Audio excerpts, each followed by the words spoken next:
Assalamualaikum warahmatullahi wabarakatuh.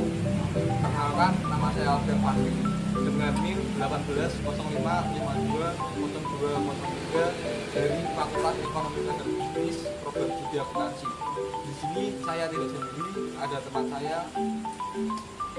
Perkenalkan, nama saya Jonas Silver dengan nomor NIM 1805220180. Dan saya Heru Pratomo dengan NIM 1805720010. Presentasi kali ini dari kelompok kami akan mempresentasikan materi teori kecurangan mata kuliah audit investigatif dengan dosen pengampu Bapak Ari Gunawan. Fraud tree atau pohon fraud. Secara skematis, Association of Certified Fraud Examiners atau ACFE menggambarkan occupational fraud dalam bentuk fraud tree. Pohon ini menggambarkan cabang-cabang dari fraud dalam hubungan kerja beserta ranting dan anak rantingnya. Para akuntan memahami istilah bahasa Inggris dalam fraud tree karena itu adalah istilah yang lazim digunakan dalam buku teks akuntansi dan auditing. Occupational fraud tree ini mempunyai 3 cabang utama, yakni corruption, asset misappropriation, dan fraudulent statement. Masing-masing cabang beserta ranting dan anak rantingnya akan kita bahas selanjutnya. Cabang yang pertama ada corruption. Istilah corruption di sini serupa tetapi tidak sama dengan istilah korupsi dalam ketentuan perundang-undangan kita. Istilah korupsi menurut Undang-Undang Nomor 31 Tahun 1999 meliputi 30 tindak pidana korupsi dan bukan 4 bentuk seperti yang digambarkan dalam ranting-ranting conflict of interest, bribery, illegal gratuities, dan economic extortion. Konflik of interest atau benturan kepentingan sering kita jumpai dalam berbagai bentuk. Di antaranya bisnis plat merah atau bisnis pejabat dan keluarga serta kroni mereka yang menjadi pemasok atau rekanan di lembaga-lembaga pemerintah dan di dunia bisnis sekalipun.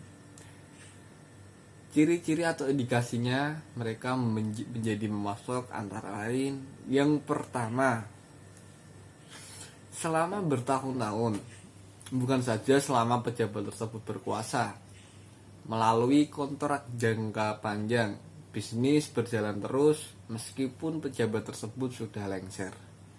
Yang kedua, nilai kontrak-kontrak itu relatif mahal ketimbang kontrak yang dibuat at arm's length, atau dalam bahasa sehari-hari praktik ini dikenal sebagai markup atau penggelembungan.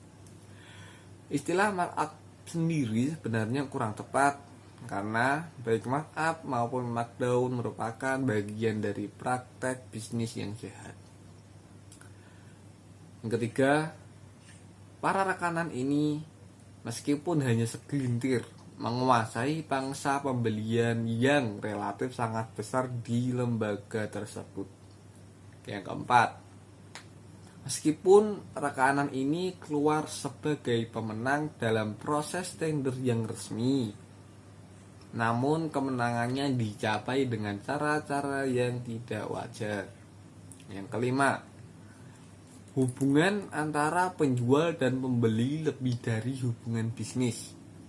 Pejabat atau penguasa bisa menggunakan sanak saudaranya atau nepotisme sebagai orang depan, atau ada persekongkolan atau kolusi yang melibatkan penyuapan atau bribery. Bisnis yang mengandung benturan kepentingan sering disamarkan dengan kegiatan sosial keagamaan dan muncul dalam bentuk yayasan-yayasan. Konsep konflik of interest digunakan dalam konvensi PBB mengenai pemberantasan korupsi. Indonesia meratifikasi konvensi ini. Pengertian, definisi, atau konsep konflik of interest dapat memperkaya wawasan kita mengenai makna korupsi kalau ia dicantumkan dalam Undang-Undang Pemberantasan Tindak Pidana Korupsi. Memasukkan konflik of interest ke dalam undang-undang mempunyai keuntungan, yakni pembuktian tindak pidana korupsi yang mengandung unsur atau bystander conflict of interest relatif lebih mudah. Kemudahan pembuktian tindak pidana korupsi ini bermanfaat dalam kasus-kasus pengadaan barang dan jasa. Kasus VLCC Pertamina merupakan contoh lain di mana pembuktian korupsi dengan konsep conflict of interest lebih mudah dari membuktikan adanya kerugian keuangan negara. Benturan kepentingan bisa terjadi dalam skema permainan pembelian atau purchase scams maupun penjualan atau sales scams. Lembaga pemerintah atau bisnis selaku pembeli baik barang dan jasa ber-KKN dengan penjual. Indikasi mengenai hal ini terlihat dalam hal pembeli merupakan lembaga besar, nilai pembeliannya tinggi, dan penjual merupakan penyuplai terkenal tingkat dunia. Jadi seharusnya jual beli dapat atau lazimnya digunakan secara langsung dan bukan melalui penjual perantara. Lembaga pemerintah atau bisnis selaku penjual baik barang maupun jasa dapat juga ber-KKN dengan pembeli. Praktek ini sangat mencolok dalam hal pembeli akhir atau pembeli sebenarnya merupakan captive market dari penjual. Namun penjual tetap mengeluarkan marketing fee atau sejenisnya yang tidak lain dari penyuapan. Dari contoh di atas kita lihat pertautan antara benturan kepentingan dengan bribery, illegal gratuities, dan economic extortion. Bribery atau penyuapan merupakan bagian yang akrab dalam kehidupan bisnis dan politik di Indonesia. Kasus tidak pidana korupsi tahun 2008 dan 2009 menunjukkan hal ini. Oleh karena itu, tidak perlu ada uraian yang panjang lebar tentang ranting ini. Kickbacks atau secara harfiah berarti tendangan balik merupakan salah satu bentuk penyuapan di mana si penjual mengikhlaskan sebagian dari hasil penjualannya. Persentase yang diikhlaskannya itu bisa diatur di muka atau diserahkan sepenuhnya kepada keikhlasan penjual. Dalam hal terakhir, apabila penerima kickback menganggap kickback yang diterimanya terlalu kecil, maka ia akan mengalihkan bisnisnya ke rekanan yang lebih tinggi. Atau yang lebih ikhlas, yang memberi kickback lebih tinggi dari kickback sebelumnya. Kickback berbeda dengan bribery. Dalam hal bribery, pemberinya tidak mengorbankan suatu penerimaan. Misalnya, apabila seseorang menyuap atau menyogok seorang penegak hukum ia mengharapkan keringanan hukuman. Dalam contoh kickback di atas, memberinya menerima keuntungan materi.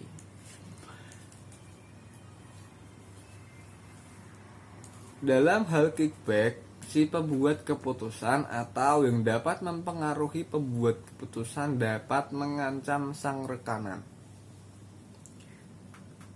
Ancaman ini bisa terselubung tetapi tidak jarang pula dilakukan secara terbuka atau terang-terangan. Ancaman ini bisa merupakan pemerasan atau economic extortion. Indikasinya adalah sang rekanan tidak terpakai lagi meskipun dalam kebanyakan hal ia lebih unggul dari rekanan pemenang.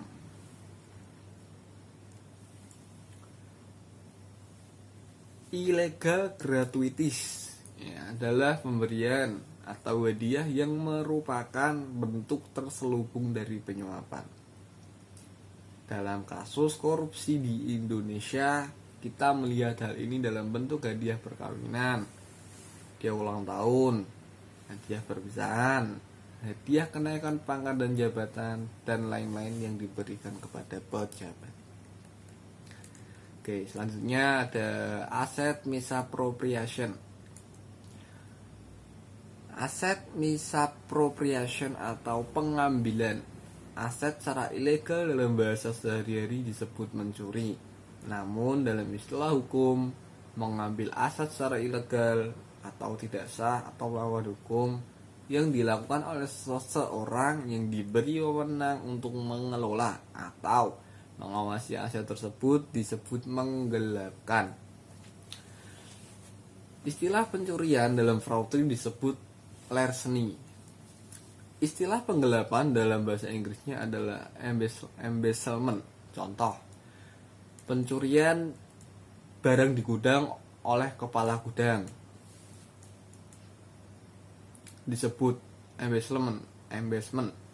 Dalam fraud ACFE kelihatannya istilah larceny dipergunakan dalam sebagai sinonim dari embezzlement. Oleh karena ada istilah-istilah hukum yang khas untuk perbuatan mencuri, maka untuk menerjemahkan misappropriation secara bebas, penulis menggunakan istilah penjarahan. Ini adalah istilah generiknya. Istilah yang lebih khusus berkaitan dengan masing-masing modus operasinya akan dijelaskan sebagai berikut.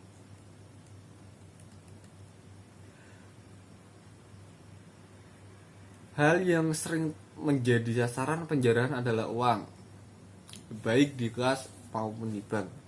Yang di bank, baik yang berupa giro, tabungan, maupun deposito. Uang tunai atau uang di bank yang menjadi sasaran langsung dapat dimanfaatkan oleh pelakunya. Aset misappropriation dalam bentuk penjarahan cash atau cash misappropriation dilakukan dalam 3 bentuk, yaitu skimming, larceny, dan fraudulent disbursement. Klasifikasi penjarahan kas dalam 3 bentuk disesuaikan dengan arus uang masuk. Dalam skimming, uang dijarah sebelum uang tersebut secara fisik masuk ke perusahaan. Cara ini terlihat dalam fraud yang sangat dikenal para auditor, yakni lapping. Kalau uang sudah masuk ke perusahaan dan kemudian baru dijarah, maka fraud ini disebut larceny atau pencurian.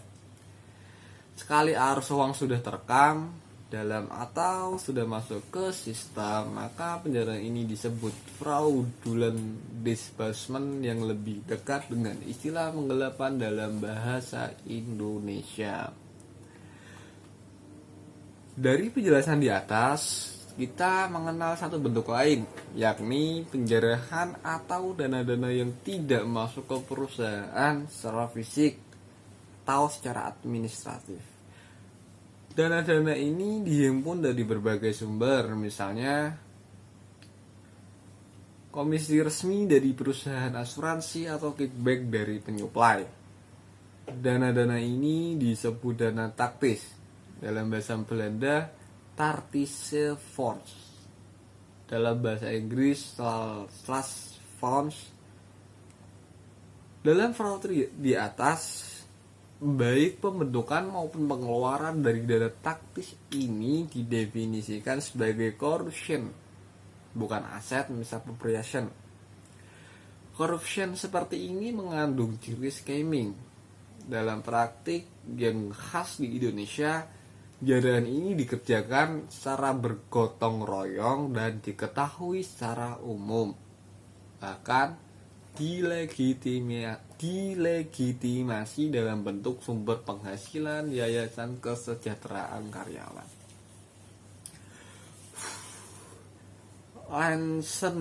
Larceny atau pencurian adalah bentuk penjarahan yang paling kuno dan dikenal sejak awal peradaban manusia.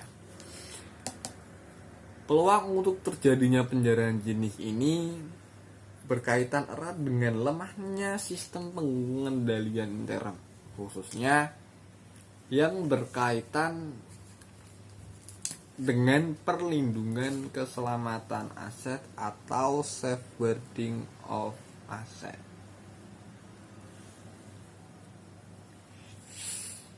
Pencurian melalui pengeluaran yang tidak sah atau fraudulent disbursement sebenarnya satu langkah lebih jauh dari pencurian. Sebelum tahap pencurian ada tahap perantara. Kembali ke diagram. Ada 5 kolom subranting sebagai berikut: billing scams, payroll scams, expense reimbursement scams, check tampering, dan register disbursement. Tahap perantara dengan menggunakan subranting ini lazimnya dibahas dalam buku-buku auditing. Secara singkat akan kita bahas selanjutnya. Billing scam adalah skema permainan dengan menggunakan proses billing atau pembebanan tagihan sebagai sarananya. Pelaku fraud dapat mendirikan perusahaan bayangan atau shell company yang seolah-olah merupakan penyuplai atau rekanan atau kontraktor sungguhan. Perusahaan bayangan ini merupakan sarana untuk mengalirkan dana secara tidak sah keluar perusahaan. Payroll scam adalah skema permainan melalui pembayaran gaji. Bentuk permainannya antara lain dengan pegawai atau karyawan fiktif, atau ghost employee, atau dalam pemalsuan jumlah gaji yang dilaporkan lebih besar dari gaji yang dibayarkan. Expense reimbursement scam adalah skema permainan melalui pembayaran kembali biaya-biaya, misalnya biaya perjalanan. Seorang pemasar mengambil uang muka perjalanan dan kembalinya dari perjalanan ia membuat perhitungan biaya perjalanan. Kalau biaya perjalanan melampaui uang mukanya, ia meminta reimbursement atau penggantian. Ada beberapa skema permainan melalui mekanisme reimbursement ini. Rincian biaya menyamarkan jenis pengeluaran yang sebenarnya. Contoh, perusahaan tidak memberikan penggantian konsumsi alkohol. Pengeluaran ini disamarkan sebagai biaya makan dan minum, atau biayanya dilaporkan lebih besar dari pengeluaran sebenarnya. Ini lazimnya dilakukan dalam pengeluaran yang tidak ada atau tidak perlu mendukung atau biayanya sama sekali fiktif atau fictitious expense. Check tampering adalah skema permainan melalui pemalsuan cek. Hal yang dipalsukan bisa tanda tangan orang yang mempunyai kuasa mengeluarkan cek atau endorsementnya, atau nama kepada siapa cek dibayarkan, atau ceknya disembunyikan. Dalam contoh terakhir, pegawai meminta 2 buku cek dari bank. Sesuatu yang diketahui secara resmi hanya 1 buku. Sedangkan pengeluaran melalui buku cek kedua dirahasiakan. Di Amerika Serikat, cek yang sudah diuangkan akan dikembalikan oleh bank kepada yang mengeluarkan cek atau paychecks. Paychecks ini dan bonggol buku cek atau cek stub yang disembunyikan. Register disbursement adalah pengeluaran yang sudah masuk dalam cash register. Skema permainan melalui register disbursement pada dasarnya ada 2, yakni false refund atau pengembalian uang yang dibuat-buat dan false voids atau pembatalan palsu. Pelanggan datang membawa barang yang dikembalikannya, misalnya karena tidak puas dengan barang yang dibelinya. Untuk itu, ia akan mendapat refund atau menerima kembali uangnya atau pembatalan pembebanan kredit cardnya. Dalam false refund ada berbagai cara penggelapan. Di antaranya penggelapan dengan seolah-olah ada pelanggan yang mengembalikan barang dan perusahaan memberikan refund.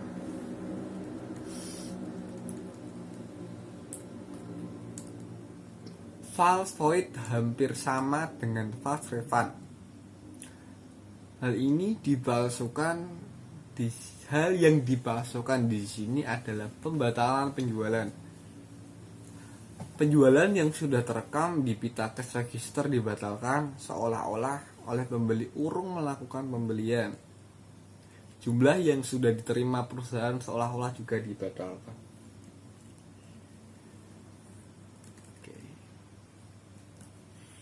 Oke, selanjutnya, skimming merupakan penjarahan sebelum uang secara fisik masuk ke perusahaan. Contoh yang sangat populer adalah praktik gali lubang tutup lubang dalam penagihan piutang atau lapping. Contoh lain, piutang dihapus bukukan, namun tetap ditagih dari pelanggan. Hasil tagihan tidak masuk ke perusahaan dan dijarah oleh si penagih. Sasaran lain dari penjarahan adalah persediaan barang atau inventory. Umumnya, daya tarik untuk mencuri kas lebih tinggi dari aset lainnya. Namun, dalam situasi tertentu, persediaan barang sangat menarik untuk dijadikan sasaran pencurian. Contoh, penjualan BBM bersubsidi secara ilegal pada waktu ada disparitas harga yang tinggi antara BBM bersubsidi dan yang tidak bersubsidi. Aset lainnya atau yang bukan cash atau inventory juga bisa menjadi sasaran adalah aset tetap. Misalnya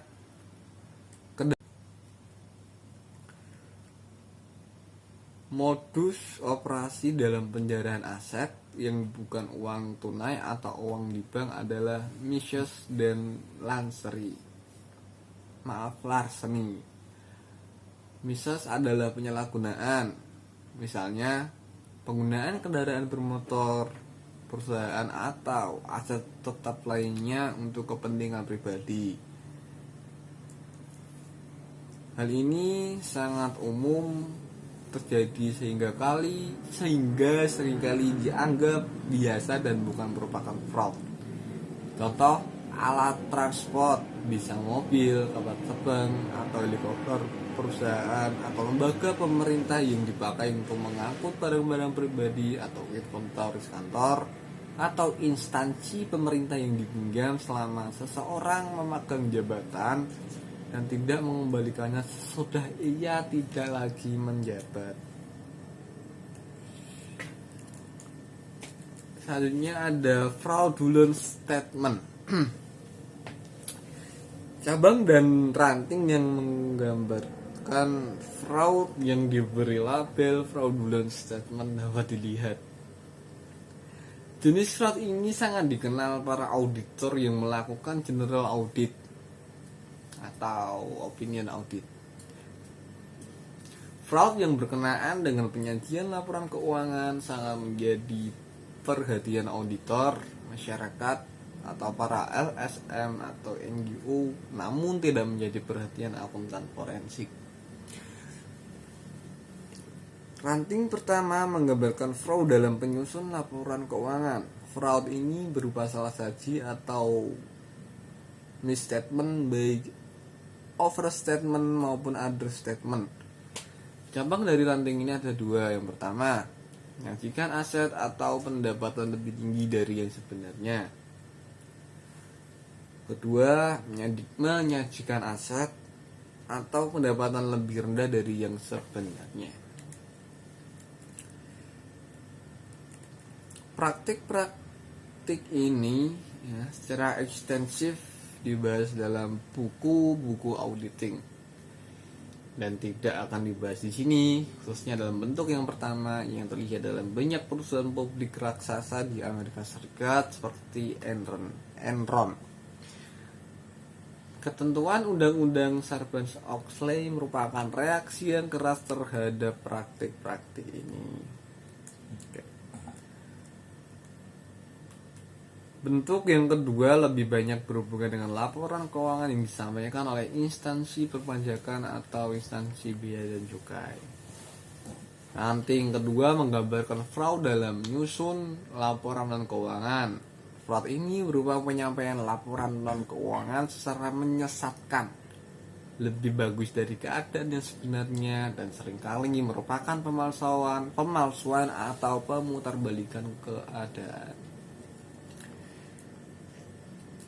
Bisa tercantum dalam dokumen yang dipakai untuk keperluan intern maupun ekstern. Contoh, perusahaan minyak besar di dunia yang mencantumkan cadangan minyaknya lebih besar secara signifikan dari keadaan yang sebenarnya apabila diukur dengan standar industrinya, atau perusahaan yang alat produksinya atau limbahnya membawa bencana bagi masyarakat, tapi secara terbuka, misalnya melalui iklan, mengklaim keadaan yang sebaliknya.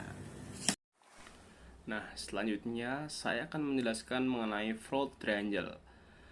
Dikemukakan oleh Donald Chessy setelah melakukan penelitian untuk tesis doktornya pada tahun 1950. Chessy mengungkapkan bahwa hipotesis mengenai fraud triangle untuk menjelaskan alasan mengapa orang melakukan kecurangan atau fraud. Chessy mengungkapkan bahwa ada 3 faktor yang mendukung seseorang untuk melakukan kecurangan atau fraud, yaitu yang pertama ada pressure, opportunity, dan rationalization. Penjelasan yang pertama yaitu ada pressure. Pressure sendiri adalah penggelapan uang perusahaan oleh pelakunya yang bermula dari suatu tekanan atau pressure yang menghimpitnya. Orang ini mempunyai kebutuhan keuangan yang mendesak, yang tidak dapat diceritakan kepada orang lain. Konsep yang penting di sini adalah tekanan yang menghimpit hidupnya, yang berupa uang, padahal ia tidak bisa berbagi atau sharing masalah dengan orang lain. Setidaknya itulah yang dirasakannya. Konsep ini dalam bahasa Inggris disebut Perceived Non-Scalable Financial Need. Chessy sendiri menjelaskan ketika para pelanggar kepercayaan ini ditanya, mengapa di waktu yang lalu Anda tidak dapat melanggar kepercayaan yang diberikan terkait kedudukan-kedudukan Anda terdahulu, atau mengapa Anda tidak melanggar kepercayaan lainnya yang terkait dengan kedudukan Anda sekarang. Umumnya mereka menjawab dengan salah satu di antaranya. Yang pertama, ketika itu belum ada kebutuhan yang mendesak seperti sekarang. Kedua, belum pernah terfikir untuk melakukan hal itu sebelumnya. Dan yang ketiga, di waktu yang lalu saya menganggap perbuatan itu tidak jujur atau curang. Tapi kali ini tidak demikian halnya. Bagi para pelaku, ia tidak bisa berbagi masalah keuangannya dengan orang lain. Padahal sebenarnya berbagi masalah dengan orang lain dapat membantunya mencari pemecahan. Apa yang diceritakan kepada orang lain tentunya bergantung pada orang tersebut. Ada orang yang kehilangan uang dalam jumlah besar di meja judi dan ia menyadari sebagai suatu masalah. Tetapi bukan masalah yang dapat diceritakan kepada orang lain. Orang lain dengan pengalaman yang sama menganggap bahwa masalah itu harus dirahasiakan dan bersifat pribadi. Juga masalah gagal bayar yang dihadapi suatu bank. Bagi bankir tertentu merupakan masalah yang dapat didiskusikan dengan orang lain, sedangkan bagi bankir lain, masalah itu harus ditutup rapat-rapat atau mencari masalah yang non-shareable baginya. Masalah tadi digambarkan sebagai masalah keuangan karena masalah ini dapat dipecahkan dengan mencuri uang atau aset lainnya. Sedangkan pejudi yang kalah habis-habisan merasa harus menutup kekalahannya dengan mencuri. Namun, Chessy mencatat bahwa ada masalah non-keuangan tertentu yang dapat diselesaikan dengan mencuri uang atau aset lainnya. Jadi, dengan melanggar kepercayaan yang terkait dengan kedudukannya, contohnya seperti kasir yang mencuri uang perusahaan sebagai balas dendam atas perlakuan tidak adil yang dirasakan. Nah, dari penelitiannya, Chessy juga menemukan bahwa non-scrapable problem yang dihadapi oleh orang-orang yang diwawancarainya timbul dari situasi yang dapat dibagi dalam 6 kelompok, yaitu violence of ascribed obligation, problem resulting from personal failure, business referral, physical isolation, status gaining, dan employer-employed relation.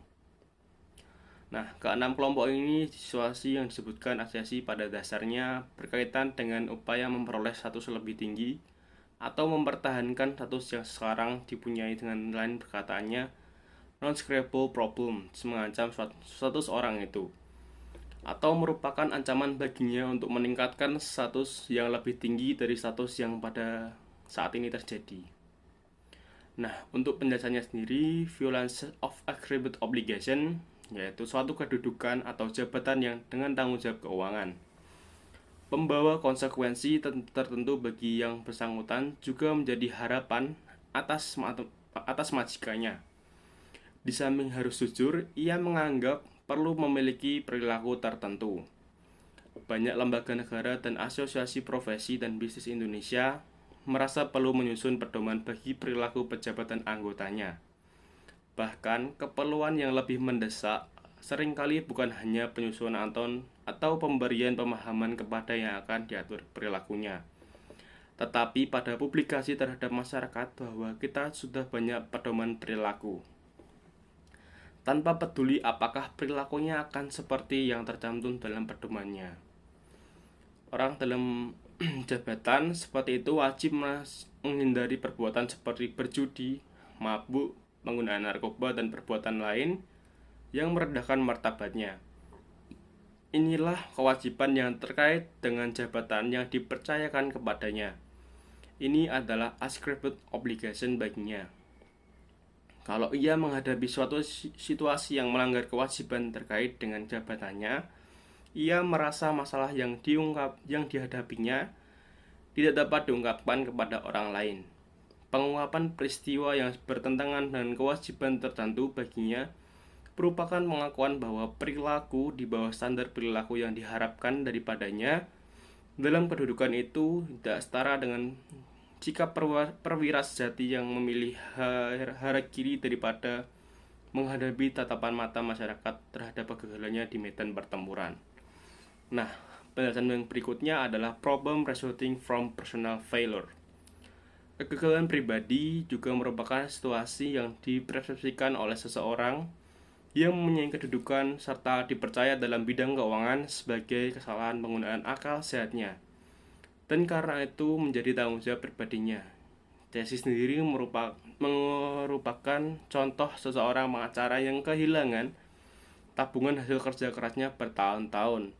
Ia menderita rugi dengan menanamkan uangnya dalam bisnis yang bersaing dengan bisnis para pelanggarnya.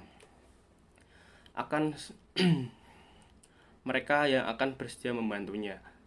Namun ia merasa tidak mampu mengungkapkan kegagalan tersebut karena ia merasa telah mengkhianati para pelanggannya dengan berusaha dalam bisnis rahasia yang bersaing dengan mereka. Ia bahkan tidak berani mengungkapkan kerugian itu pada istrinya dan memilih untuk diam dan mencuri uang perusahaannya. Ia takut kehilangan statusnya sebagai orang yang dipercaya dalam bidang keuangan.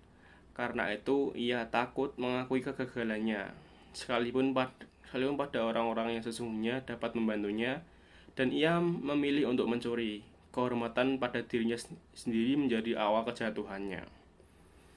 Nah, berikutnya ada business referral. Jesse menyimpulkan bahwa kegagalan bisnis merupakan kelompok situasi yang juga dapat mengarah kepada non-scrapable problem. Masalah ini berbeda dengan kegagalan pribadi yang dijelaskan pada yang tadi, karena pelakunya merasa bahwa kegagalan itu berada di luar dirinya atau di luar kendalinya. Dalam persepsi, kegagalan itu karena inflasi yang tinggi atau krisis moneter ekonomi dan tingkat bunga yang tinggi. Nah, penjelasan berikutnya adalah physical isolation. Secara bebas, situasi ini dapat diterjemahkan sebagai keterpurukan dalam kesendirian. Dalam situasi ini, orang itu bukan tidak mau berbagi keluhan atau masalahnya dengan orang lain, tetapi ia tidak mempunyai orang lain di tempat ia berkeluh dan menguapkan masalahnya. Jesse sendiri memberi contoh seseorang yang baru kematian istrinya dan ia tidak mampu mengungkapkan masalah keuangan kepada orang lain. Nah, berikutnya ada status gaining. Status kelima ini tidak lain dari kebiasaan buruk untuk tidak mau kalah dengan tetangga. Orang yang punya harta tertentu, ia juga harus seperti itu atau lebih dari itu. Orang lain punya jabatan tertentu dan dia juga harus punya jabatan tertentu tersebut atau di atasnya. Dalam situasi yang dibahas di atas, pelaku berusaha mempertahankan status di sini. Pelaku berusaha meningkatkan statusnya. Nah, yang berikutnya atau yang terakhir adalah employer-employee relation. Jesse sendiri menguapkan bahwa umumnya situasi keenam ini mencerminkan kekesalan atau kebencian sebagai pegawai yang menduduki jabatan yang dipegangnya sekarang. Tetapi pada saat yang sama ia merasa tidak ada pilihan yang lainnya baginya. Yakni ia tetap harus menjalankan apa yang dikerjakan sekarang. Kekesalan itu bisa terjadi karena ia merasa gaji atau imbalan lainnya tidak layak dengan pekerjaan atau kedudukannya. Atau ia merasa pekerjaan itu sebagai beban yang teramat banyak. Atau ia merasa kurang mendapat penghargaan batinnya. Nah, penjelasan faktor yang berikutnya adalah perceived opportunity. Dari pembahasan ke-6 kelompok situasi yang tadi, yang menarik bahwa situasi tersebut bahwa seseorang kepada kebutuhan menyelesaikan persoalan secara diam-diam atau secara rahasia. Bukan pencurian atau emblemnya yang mendorong kebutuhan untuk diam-diam dan berasia, melainkan situasi yang mendahului pencurian itu. Adanya non-scrapable financial problem tidaklah akan menyebabkan orang melakukan fraud. Untuk memahami teori Casey ini, kita harus ingat bahwa ketiga unsur yang digambarkan dalam fraud triangle harus ada untuk bisa terjadi fraud non-scrapable financial problem, menciptakan motif bagi terjadinya kejahatan. Akan tetapi, pelaku kejahatan harus mempunyai persepsi bahwa ada peluang baginya untuk melakukan kejahatan tanpa diketahui orang lain. Persepsi ini, perceived opportunity, merupakan sudut kedua dari fraud triangle. Jesse berpendapat ada dua komponen dari persepsi tentang peluang. Pertama, general information, yang merupakan pengetahuan bahwa kedudukan yang mengandung trust atau kepercayaan dapat dilanggar tanpa berkonsekuensi pengetahuan. Ini diperoleh dengan apa yang ia dengar atau lihat, misalnya dari pengalaman orang lain yang melakukan fraud dan tidak tidak ketahuan hukum atau terkena sanksi. Kedua, technical skill atau keahlian atau keterampilan yang dibutuhkan untuk melaksanakan kejahatan tersebut. Ini biasanya keahlian atau keterampilan yang dipunyai orang itu dan menyebabkan ia mendapat kedudukan tersebut. Orang yang dipercayakan untuk mengisi cek akan ditandatangani atasannya, membuat fraud yang dikaitkan dengan pengisian cek. Petugas yang menangani rekening koran di bank, mencuri dari nasabah yang jarang ditransaksi, pemasar menggelapkan uang muka pelanggannya dan lain-lain. Nah, berikutnya adalah penjelasan dari rationalization. Dari sudut ketiga, fraud triangle adalah rationalization atau rasionalisasi atau mencari kebenaran sebelum melakukan kejahatannya, bukan sesudahnya. Mencari kebenaran, kebenaran sebenarnya merupakan bagian yang harus ada dari kejahatan itu sendiri. Nah, bahkan merupakan bagian dari motivasi untuk melakukan kejahatan.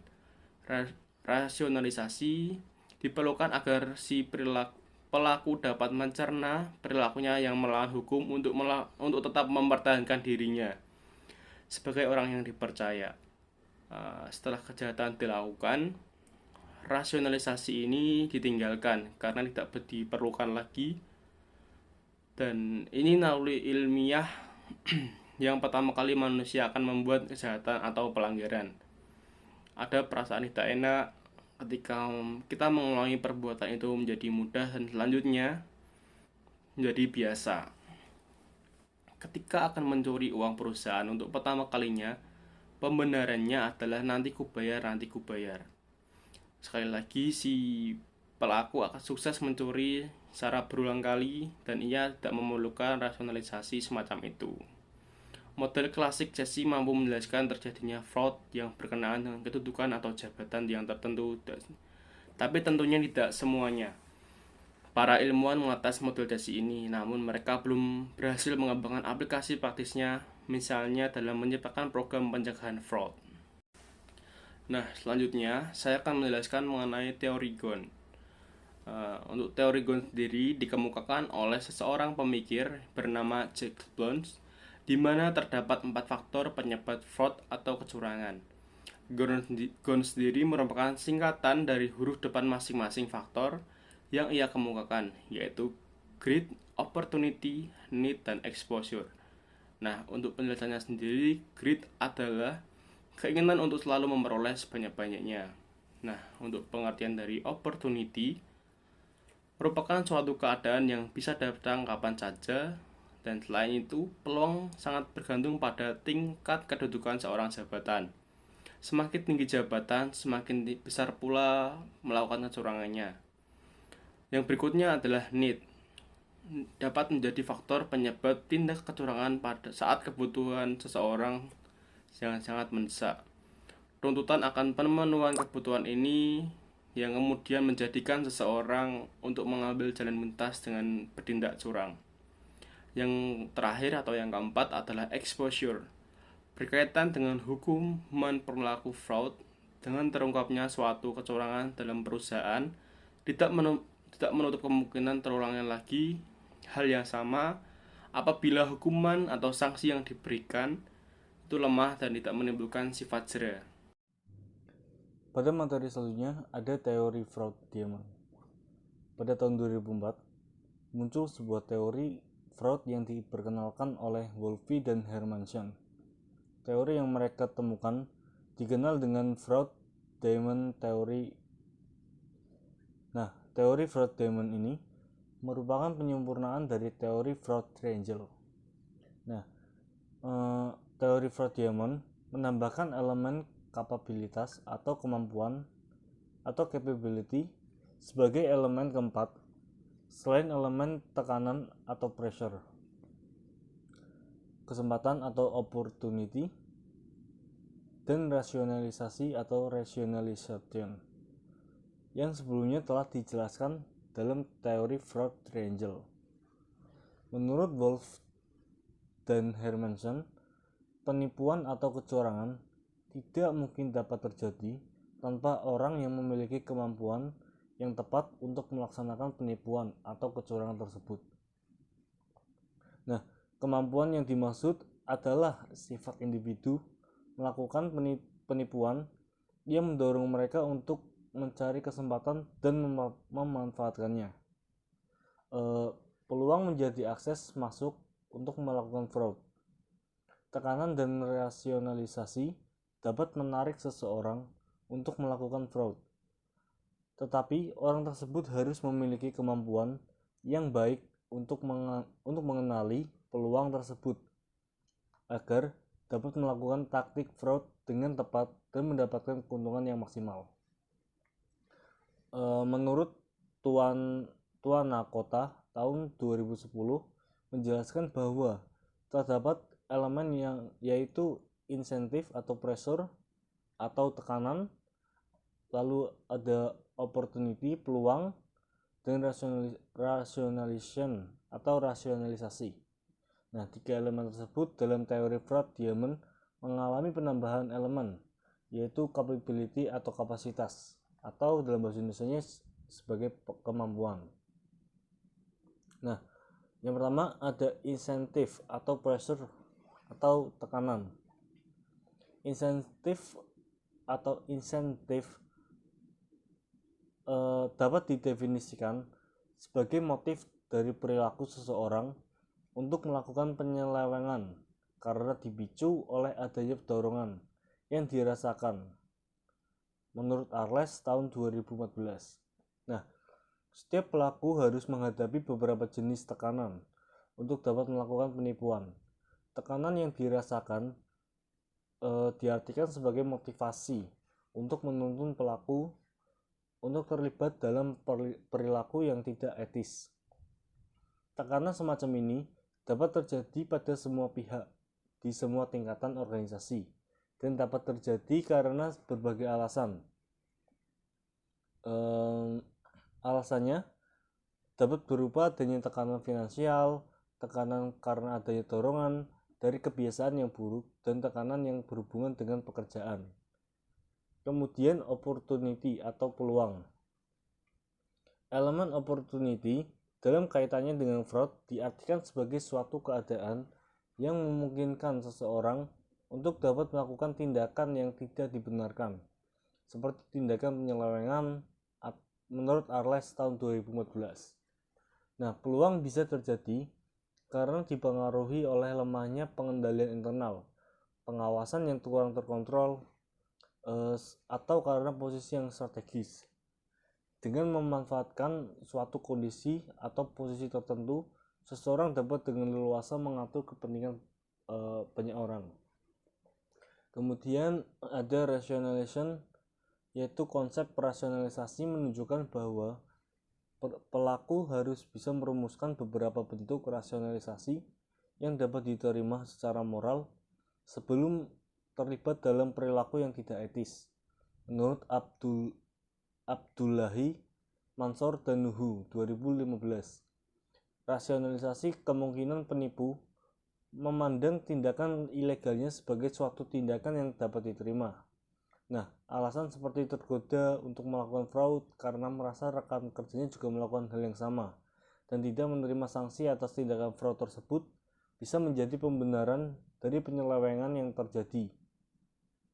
Itu menurut Zulaiha dan Hadi Prajitno tahun 2016. Kemudian pada akhirnya tindakan rasionalisasi ini hanya akan menghasilkan pemakluman dari tindakan fraud yang telah terjadi, apalagi jika tindakan fraud dilakukan secara terus-menerus. Lalu yang terakhir ada capacity atau kemampuan atau kapabilitas. Diartikan sebagai suatu kemampuan atau kelebihan seseorang dalam memanfaatkan keadaannya yang melingkupinya, yang mana kemampuan ini lebih banyak diarahkan pada situasi untuk mengelabui sistem pengendalian intern dengan tujuan untuk melegalkan hal-hal yang sebenarnya dilarang dalam suatu organisasi.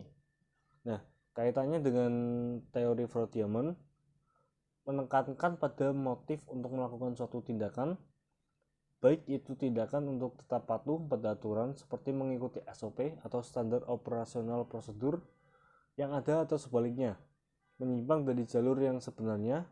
Implikasinya adalah tentang bagaimana pressure atau tekanan dapat memotivasi seseorang untuk bertindak. Kemudian tekanan ini bisa berasal dari atasan seperti adanya kewajiban upeti menyetor sejumlah dana kepada pemimpinan atau instansi lain yang terkait sebagai bala jasa karena telah memperjuangkan anggaran dari suatu proyek pekerjaan. Lalu ada opportunity, kesempatan atau peluang berkaitan dengan lemahnya pengendalian intern atau tidak berjalan sebagaimana mestinya, atau adanya hubungan internal antara penyedia barang dan kontraktor sehingga menjadi celah bagi pelaku untuk merekayasa pemenangan tender, memanipulasi harga, gratifikasi terkait perizinan, ketidaksesuaian spesifikasi terhadap perdagangan barang dan jasa. Lalu untuk rasionalisasi, pada proses pengadaan akan berdampak pada pemikiran bahwa tindakan fraud yang dilakukan merupakan tindakan yang sudah umum dilakukan oleh kebanyakan orang. Pelaksanaan kegiatan secara rasional merasa bahwa tindakan penyelewengan ini adalah hal yang lumrah terjadi, seperti pembenaran bahwa nilai yang dikorupsi masih dalam jumlah yang relatif sedikit sehingga kekurangannya tidak akan begitu jelas terlihat. Sementara untuk capability atau kemampuan berkaitan dengan kemampuan seseorang untuk melihat celah tentang kapan dan bagaimana pelaku dapat mengurangi spesifikasi dari barang atau jasa, penurunan kualitas pekerjaan, atau bagaimana melakukan tindakan persekongkolan dengan penyedia barang atau jasa untuk suatu proyek tertentu. Nah, keempat elemen dari fraud diamond theory tentu bisa menjadi alasan mengapa pihak pelaksana pengadaan barang jasa dapat kapan saja melakukan tindakan fraud. Nah, selanjutnya saya akan menjelaskan mengenai teori Pentagon. Teori fraud Pentagon dicetuskan oleh Crow Howard pada tahun 2011. Teori ini memperluas teori fraud triangle yang sebelumnya dikemukakan oleh Cressey pada tahun 1953 dengan menambahkan dua elemen, yaitu kompetensi dan arogansi. Adapun penjelasan tentang elemen kompetensi dan arogansi, yaitu yang pertama, kompetensi merupakan kemampuan karyawan untuk mengabaikan kontrol internal, mengembangkan strategi penyembunyian, dan mengontrol situasi sosial untuk keuntungan pribadi. Menurut Horwath tahun 2011, posisi dan fungsi seseorang dalam sebuah organisasi dapat menyediakan kemampuan untuk membuat atau mengambil keuntungan dari kesempatan melakukan fraud. Selanjutnya ada arogansi. Menurut Horwath tahun 2011, penelitian yang dilakukan oleh Committee of Sponsoring Organization of the Tradeway Commission atau bisa disingkat dengan COSO menemukan bahwa 70% pelaku fraud memiliki profil yang berupa kombinasi tekanan atau pressure dengan arogansi dan keserakahan. Horwath juga menyatakan bahwa arogansi merupakan sikap yang mendemonstrasikan superioritas dan kurangnya kesadaran yang disebabkan oleh keserakahan dan pemikiran bahwa pengawasan internal perusahaan tidak berlaku secara personal pada mereka. Crow juga menjelaskan bahwa ada 5 elemen arogansi dari perspektif CEO, yaitu yang pertama, ego yang besar, di mana CEO lebih dipandang sebagai selebriti daripada pengusaha. Yang kedua, mereka dapat menembus pengawasan internal perusahaan dan tidak terperangkap. Kemudian mereka memiliki sikap menekan. Mereka juga menerapkan gaya manajemen otokratis dan mereka takut kehilangan posisi atau status. Nah, elemen-elemen arogansi ini dapat berkembang menjadi arogansi ekstrim dari hubris faktor yang menyembunyikan dampak negatif di bawahnya sehingga dapat menghancurkan karir atau perusahaan. Fenomena ini paling baik digambarkan sebagai iceberg yang terlihat kecil dan tidak mengintimidasi dari jauh, tetapi dapat menyebabkan kehancuran besar ketika bertabrakan dengan sesuatu. Kemudian teori Pentagon ini dibagi menjadi 4, yaitu yang pertama 4 hal yang mendominasi atau yang mendukung terjadinya fraud. Yang pertama ada pressure atau tekanan. Pressure atau arogansi atau dorongan untuk melakukan fraud. Tekanan muncul tidak hanya karena kebutuhan atau masalah finansial saja, tapi banyak juga terdorong oleh keserakahan. Penggelapan uang perusahaan oleh pelaku bermula dari suatu tekanan kebutuhan keuangan yang mendesak. Terdapat 4 jenis kondisi umum terjadi pada tekanan yang dapat mengakibatkan kehancuran, yaitu yang pertama ada financial stability atau profitability atau stabilitas keuangan. Financial stability yaitu keadaan yang memaksa suatu perusahaan harus menggambarkan kondisi keuangan perusahaan dalam kondisi stabil. Contoh faktor risiko, perusahaan mungkin memanipulasi laba ketika stabilitas keuangan atau profitabilitasnya terancam oleh kondisi ekonomi, industri atau kondisi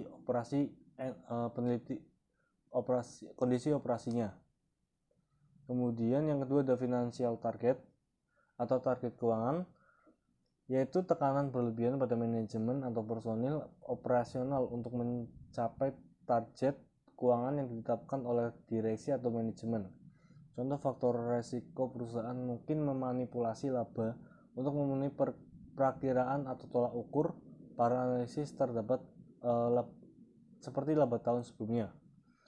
Yang ketiga ada external pressure atau tekanan dari luar, yaitu tekanan yang berlebihan bagi manajemen untuk memenuhi persyaratan atau harapan dari pihak ketiga. Kemudian yang terakhir ada personal finansial atau personal financial need, yaitu kondisi ketika keuangan perusahaan turut dipengaruhi oleh kondisi keuangan para eksekutif perusahaan.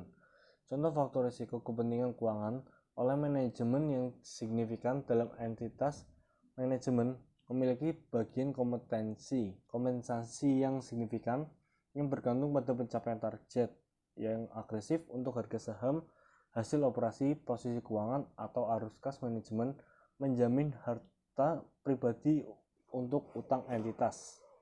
Nah, di sini ketika para eksekutif memiliki saham keuangan yang signifikan di perusahaan, situasi keuangan pribadi mereka mungkin terancam oleh kinerja keuangan perusahaan. Itu dari sudut pressure. Kemudian ada opportunity, peluang, yaitu peluang yang memungkinkan terjadinya fraud, yaitu peluang yang dapat terjadi karena pengendalian intern yang lemah, pengawasan manajemen yang kurang baik, dan melalui penggunaan posisi.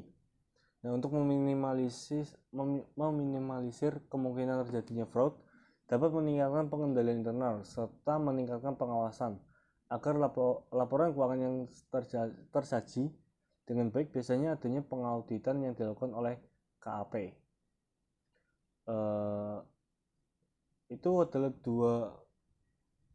dua faktor yang saya jelaskan untuk saat ini. Kemudian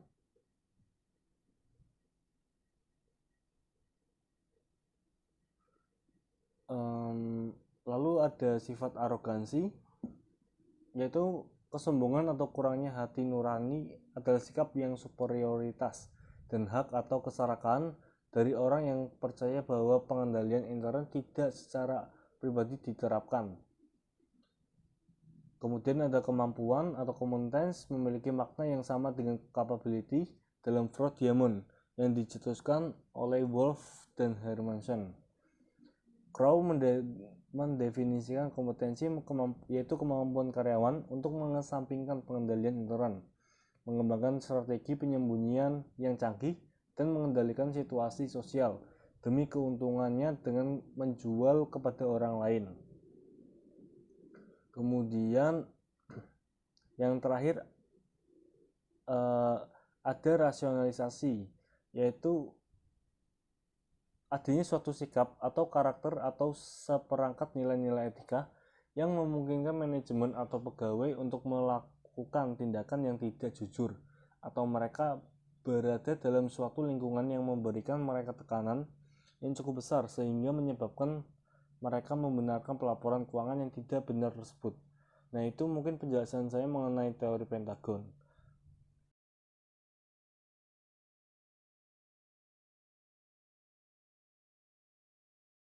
Fakultas Ekonomika dan Bisnis adalah salah satu fakultas terbesar di Universitas Diponegoro Semarang.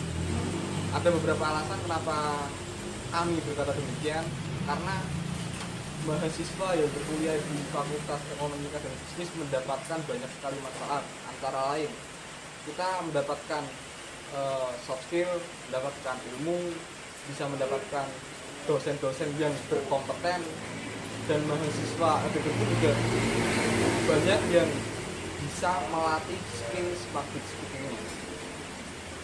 Dari Unisbank ini kita juga dituntut menjadi orang-orang yang berkompeten, bekerja keras, dan semangat belajarnya tinggi. Karena orang hebat tercipta bukan dari orang-orang yang selalu mendapatkan kemudahan, bahagia, dan kesenangan, melainkan orang-orang yang selalu mendapatkan kesusahan, kesedihan, dan tantangan. Karena itu untuk meraih sesuatu yang lebih besar, kita harus membutuhkan usaha yang lebih besar lagi. Karena itu Unisbank merupakan sebuah instansi yang cocok bagi kita yang memiliki mimpi besar dalam meraihnya. Mari sampaikan kesulitan bersama kami, bersama FEB Unisbank, karena kami adalah yang terbaik. Oke, terima kasih. Mari.